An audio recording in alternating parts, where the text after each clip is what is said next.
அவர் நல்ல மேய்ப்பர், அவர் பரிசுத்தாவியை அவர் தேற்றளவாளர், அவர் நம்மை நடத்துகிறவர்.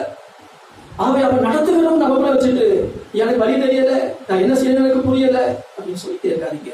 ஆண்டோட கேளுங்க, கம்புல தாழ்மையோடு போகிற வழியை காட்டுகிறோமா அப்படின்னு சொல்லி காட்டீங்கன்னா அவங்க என்ன செய்வாங்க, என்ன கோர்ஸ் எடுக்கணும், என்ன சப்ஜெக்ட் எடுக்கணும், அதை கூட உங்களுக்கு சொல்லுவார். என்ன காலேஜுக்கு போகணும் எல்லாம் வழி நடத்துவார். அவனே எங்க குடியிருக்கணும், எந்த தெருவில் இருக்கணும் எல்லாமே சொல்லுவாரா? எல்லாம் நடத்துவாரா? நடத்துகிறார். என்ன சொல்லுகிறாரோ அதன்படி நம்ம என்ன செய்யணும், செய்யணும். குறைவு நீங்கும்.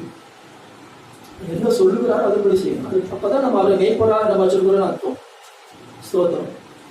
நீங்க காண ஒரு கல்யாண வீட்டிலே மரியாதை அழகாய் சொன்னார், அவர் என்ன சொல்லுகிறாரோ, உங்களுக்கு என்ன சொல்லுகிறாரோ அதன்படி செய்யுங்க. அவர் என்ன சொன்னார், கற்சாலையில் நிரப்புங்கன்னு சொன்னார், நிரப்பிட்டாங்க.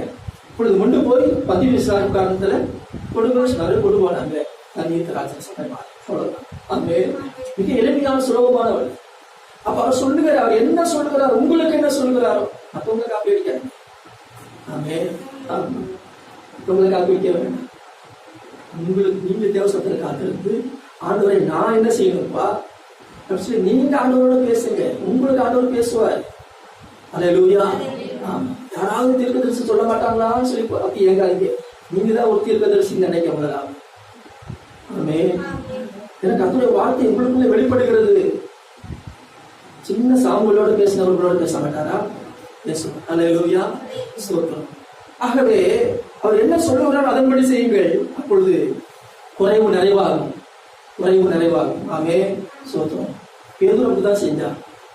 நான் முழுவதும் பிரயாசப்பட்ட ஒருமை கூட அகப்படலை. ஆகிலும் உங்களுடைய வார்த்தையின்படியே நான் வளையப்படுகிறேன். அல்லேலூயா. உங்களுடைய வார்த்தையின்படி எங்க சொல்லுகிறபடியே நான் வளையப்படுகிறேன் ஆண்டவரே சொல்லி வளைய போட்ட பொழுது எனக்கு அன்பானவர்களே, ஸ்தோத்திரம், மழை கிழியத்தக்கதாக நல்லான மீன்களை பிடித்தார். அல்லேலூயா. சொல்லுங்கபடி செய்கிற ஒரு ஆளா இருக்கும்.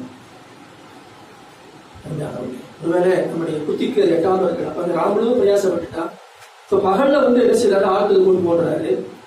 நம்முடைய புத்திக்கு அது வழங்கல, பயப்படாதீங்க. அவர் என்ன சொல்லுங்க அதன்படி செய்யுங்க. அவர் உங்களுக்கு என்ன சொல்லுங்க அதன்படி செய்யுங்க. அவருடைய படகும் நிறைஞ்சது, படகும் அந்த உயிர்த்திருந்த இயேசு கிறிஸ்து மரித்து உயிர்த்திருந்து விட்டார். பேதுரு போய் மீன் பிடிக்கிறவனை தான் எதுக்கு அழைச்சாரு? அவனை நான் உன்னை மனுஷரை பிடிக்கிறவனை மாதிரி அழைச்சாரு. பேதுரு உயிர்த்திருந்த இயேசு இன்னும் சீசன் நம்பாம நான் மீன் பிடிக்க போகிறேன் அப்படின்னு